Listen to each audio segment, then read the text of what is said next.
Elizabeth had been running the kingdom of Haldoria for years, with her heart and with the time she was theoretically supposed to split with her own fiancé. But as a reward for all that dedication, she got backstabbed, not just by the crown prince, but by an entire kingdom that decided to turn its back on her. So obviously she made a not-so-gentle decision. She was going to get payback on every single one of those rats. Elizabeth Leiston is the daughter of Duke Sieg Leiston, Chancellor of Haldoria. Since she was little, basically since she could walk and talk, she already knew she'd end up as the bride of Frida Haldoria, the crown prince. And as if being drop-dead gorgeous wasn't enough, she's also a certified workaholic.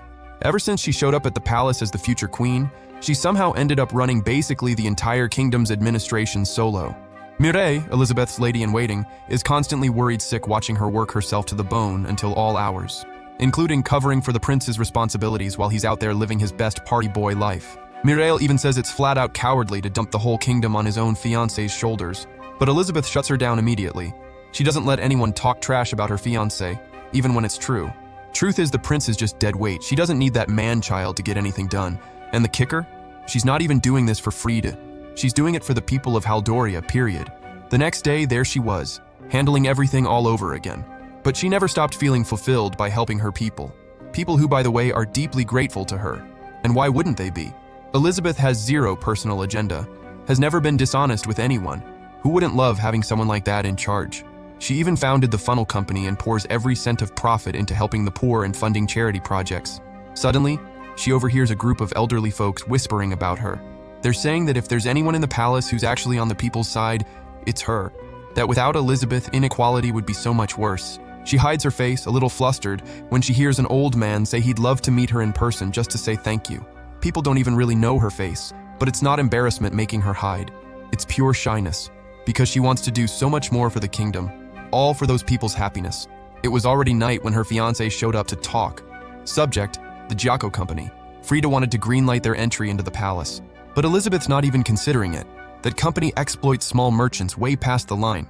They don't have an ounce of dignity to deserve that kind of green light. And the kingdom's actually planning to hit them with a formal warning. But of course, the prince is only worried about his own reputation. Typical. Elizabeth couldn't care less. She's doing what's right, end of story. Maybe she'll reconsider if the company cleans up its act. Frida stormed off, pissed. Deep down, all he ever wanted was a submissive bride who'd just shut up and obey. But Elizabeth doesn't bow her head to anyone. She just told him to be more responsible so he doesn't tarnish the royal family's name. The prince stomped off, irritated. And by Elizabeth's orders, Robert keeps an eye on him, making sure no threat gets anywhere near His Highness. That's when Robert decided to stick his nose in. Said the prince was probably just tired from work, that Elizabeth could stand to be a little gentler with her words. She snapped back, cold as ice. Any little nobody can bring a whole country crashing down. Robert was outraged she'd call the prince a nobody, but she just reminded him of something painfully obvious. If the country falls, it's the people who suffer.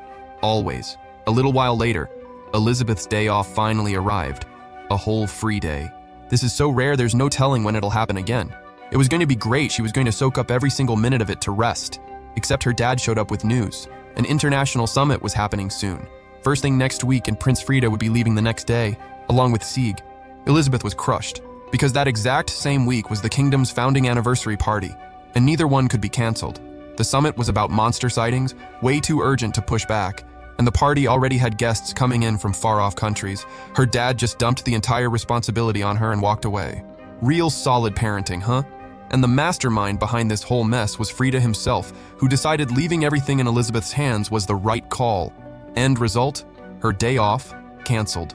And then, looking out the window, she saw it, bold as brass, Frida with his side chick, Sylvia, daughter of a baron. The girl had only just arrived at the palace, but she'd already completely charmed the prince. The two of them, all cozy in the garden like an actual couple. That is the absolute peak of shameless. If they wanted to be together so bad, then Sylvia needed to learn how to behave. And guess who's gonna be stuck educating her own fiancé's mistress? Yep, Elizabeth. But it doesn't even faze her. After all, it's only natural for Frida to want a second wife, right? So she went to talk to Sylvia. Told her that one wrong move could tank the prince's image, and the whole kingdom's along with it. Sylvia turned on the fake innocent act, pretending to be all shy while hanging on every word. And that bruise on her ankle? Elizabeth nailed it dead on. Happened during a horseback ride, with a certain nobleman who definitely wasn't Frida. But she's not going to say a word to the prince. She just told Sylvia to stop getting cozy with any man who wasn't her fiancé. Sylvia got the message loud and clear and swore she'd follow it to the letter. Elizabeth walked off, irritated. That's when Frida showed up, right on cue to spend some quality time with Sylvia, and noticed tears welling up in her eyes. And the little schemer made him believe Elizabeth was the one who'd hurt her. Played the victim, played the saint, said it was all Elizabeth's fault. Frida, of course, decided his fiancée needed to be punished, hard, for messing with his precious Sylvia.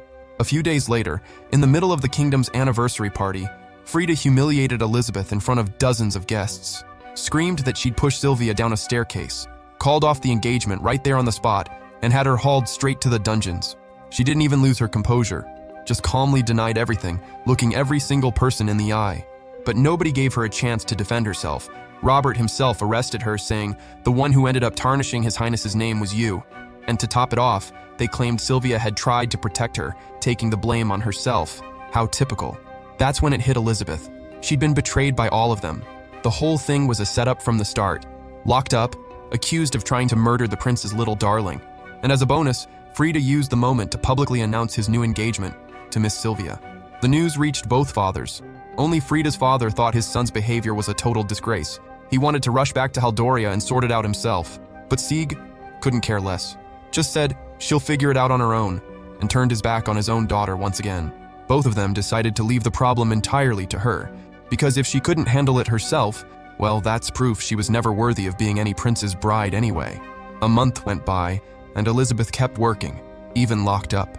Seriously, it's astonishing how useless that prince actually is. That's when a presence appeared in the dungeons. She sensed it instantly, called the guard over, and with a simple snap of her fingers, hypnotized him and put him to sleep. It was Mireille. She came to tell her that her father and even the king himself had also turned their backs on her. Elizabeth was devastated. Everyone just wanted to dump their work on her and disappear. And there was more. The Funnel Company, the one Elizabeth herself founded, was being investigated on the prince's orders, who'd been spreading around that it was some kind of scam. Frida took control of the company and was definitely cooking up something shady. If they let him stay in charge, a lot of innocent people were going to suffer. Elizabeth felt obligated to fix it. That's when Mireille decided to lay the truth on her with all due respect. Mireille reminded her that it was Elizabeth herself who saved her, back when her family fell apart and the only choices left were becoming a slave or living on the streets. That's why Mireille felt such deep gratitude toward her, and exactly why it hurt so much to watch Elizabeth get treated like a disposable tool by the very same people she'd always helped. Mireille wasn't going to forgive that. No way. And she added, "Why keep killing herself for a kingdom like this?" That's when Elizabeth stopped, and finally saw the full scope of the injustice. Still, she tried to defend the people. They have nothing to do with this. But Mireille wasn't letting that slide. She said it was the people themselves who'd been dragging her name through the mud, spreading rumors that she acted out of jealousy and tried to kill a baron's daughter, that she was trying to steal the throne from the prince. Lies planted by Frida himself, and of course, the people only believe him. They were even saying Elizabeth was some kind of monster incarnate about to destroy the kingdom. Mireille laid down the verdict. There's no forgiving people who watched Elizabeth give everything she had, only to abandon her over some cheap rumor. Not to mention her own father and the king had already turned their backs on her ages ago. And the worst part of all? An idiot of a prince who never once saw her worth, and a scheming mistress who set the whole thing up just to cheat on him later. That's when Elizabeth's eyes finally, truly opened. She threw a punch straight into the wall and thanked her. Right then and there, she decided to abandon that country for good and take Mireille with her. The two of them started organizing everything on the spot. Allies outside the country standing by for her orders, trusted people inside Haldoria secretly gathering intel. But before any of that, well, it'd only be polite to fix that wall first. Mireille wished the gods would bless Elizabeth's new path and vanished like smoke. Every living being in this world carries magic inside them, but only a dedicated few are able to actually manifest that magic into a real instrument. Whether that's a sword, a spear, whatever. That's called a sacred artifact. Elizabeth's artifact is the Grimoire of Beelzebub, one of the 7 grimoires. Its ability? Memorizing spells. Normally, nobody can use magic from an element they have 0 natural affinity for. But once you record someone else's magic inside the grimoire, that rule stops applying. That's why Elizabeth, whose only natural affinity is water, can manipulate stone without any problem. Same logic applies to the hypnosis spell, which came straight from the darkness element. 5 days later, Elizabeth was already free, out of the kingdom. But so nobody would suspect a thing, she left behind an ice clone of herself. To slip away unseen, Mireille used her mirage magic. As they walked through the dead of night, Elizabeth overheard someone talking about her again, calling her a treacherous fox who bled the people dry down to the last cent, saying she deserved to hang. That hit hard enough that she finally ripped the damn ring off her finger. Meanwhile, on the other side, the Empire's ambassador Lucas, who'd been right there in the crowd the day Elizabeth was arrested, sat alone in his palace thinking it over. He knew that with Frida in charge, Haldoria was headed straight for total chaos. Meanwhile, Elizabeth's conduct through all of it had been nothing short of flawless. Lucas knew full well that all of the kingdom's growth had happened because of her, including during the war between the Empire and Haldoria, when, thanks to a strategy she cooked up at just 10 years old, the Empire took a crushing defeat. And in the end, they tossed her aside like garbage. Suddenly, out of nowhere, the king of Haldoria appeared in Lucas's chambers, who nearly had a heart attack because he's terrified of that man. Except the king started speaking in a weirdly feminine voice and bowed like a girl. It was Elizabeth in disguise. Lucas was completely floored, and she had a request. She wanted asylum in the Empire, because it wasn't just the prince who'd committed something unforgivable. It was the entire kingdom. Elizabeth had lost every last shred of goodwill she still held for that country, and now there's only one thing on her mind: revenge. Tear Haldoria apart from the inside and take down one by one every single traitor in that miserable kingdom. Later, Lucas is walking Elizabeth and Mirae to the little corner where they'll be staying, and as they chat along the way, Elizabeth drops a bombshell. She has zero intention of taking on the kingdom head-on, none whatsoever. The Empire and the kingdom are already potential enemies, so she's going to milk that rivalry and use the Empire's power to her advantage. But hold up, that doesn't mean she's tossing the Empire aside afterward like some used toy. Quite the opposite. She's going to pay it back big time with every benefit she can squeeze out once she brings the kingdom down. In the end, everybody wins. First, Lucas wants Elizabeth to head over to his territory, right on the border with the kingdom. And for a while, she's going to be under watch, with zero chance of pulling a runner. Elizabeth then shows off her sacred artifact, the Grimoire of Wisdom. This grimoire logs every single book she's ever come into contact with, and every piece of information she's ever heard or seen. And since she's in exile now, she's going to spill everything to Lucas, including deep, dark secrets about the kingdom and its military power. Except, heads up, there's no magical grimoire actually called the Grimoire of Wisdom. Elizabeth's real sacred artifact is the 7 grimoires. She just had everyone convinced her power came from the Grimoire of Lucifer. And the kicker? Even the king and her own father fell for the con. Elizabeth promises Lucas she's going to make it worth his while, with a payoff so massive it'll make any bounty for turning her in look like pocket change. Afterward, Lucas and Elizabeth keep chatting over tea, easy breezy. She asks his permission to open up a business in the Empire. Because let's face it, you need cash for everything, right? Lucas doesn't see any problem with it, since Elizabeth used to run a trading operation back in the kingdom and has plenty of experience under her belt. Finally, she asks for a loan of 100 gold coins, which is a serious chunk of change. Except she's already thought this through and drew up a magical contract, spelling out that she'll pay back double the amount within a year. And if she can't pay up, she can be sold as a slave, with all her property rights and worth handed over to Lucas. He's floored by this wild promise, but she assures him within a year she's going to have so much gold that this table won't even be able to hold the weight. Then Elizabeth and Mirae head over to the spot that's going to become company headquarters.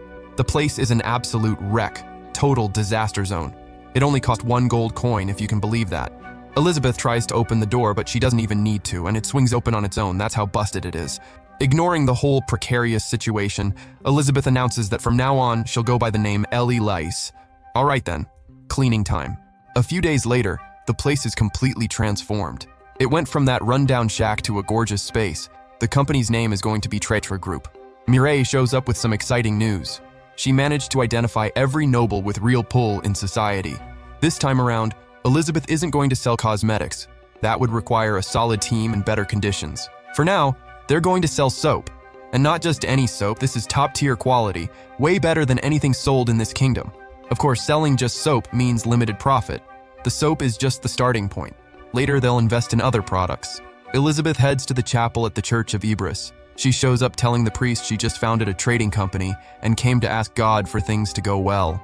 Suddenly, some kids come running up, telling the priest they managed to make some good money today.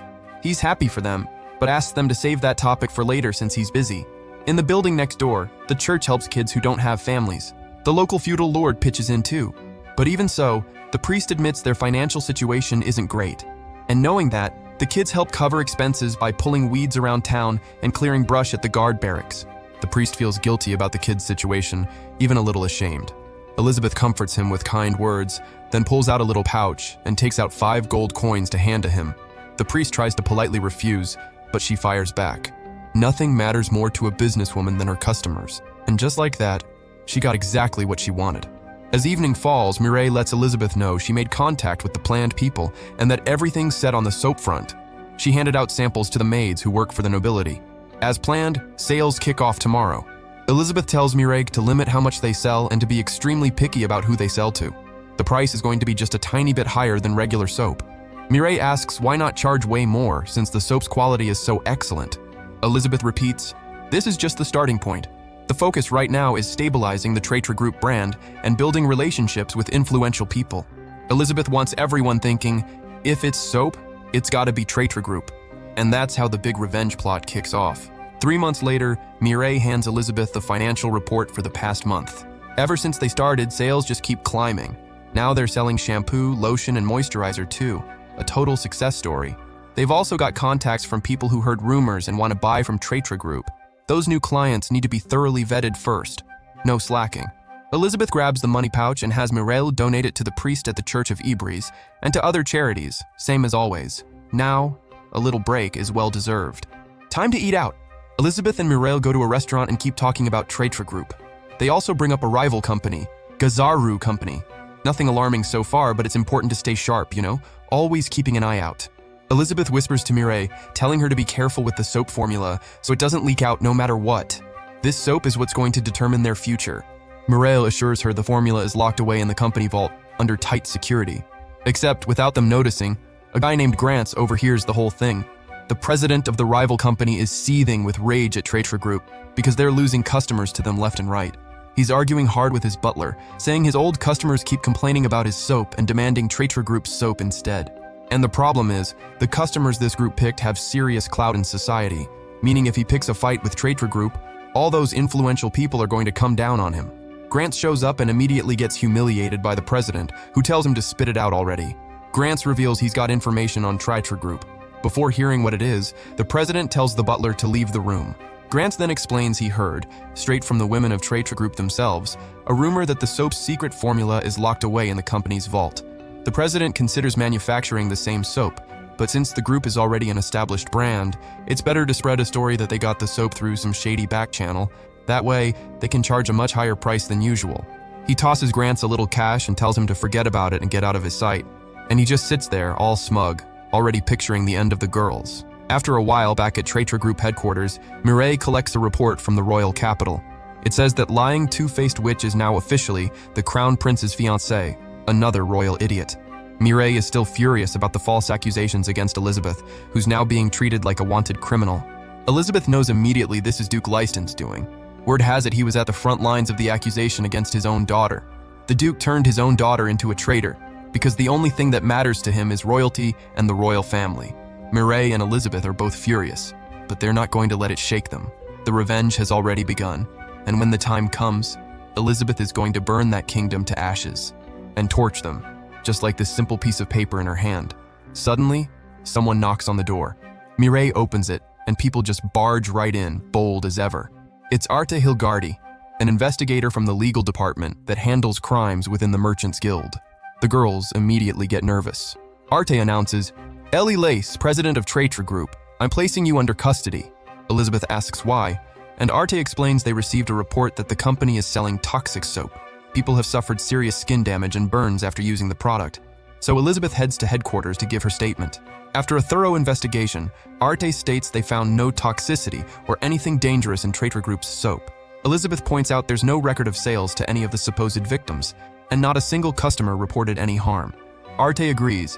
It's extremely unlikely Traitor Group is involved in this at all. Elizabeth asks to examine the supposedly dangerous soap. Arte hands over the product, and she takes a good look.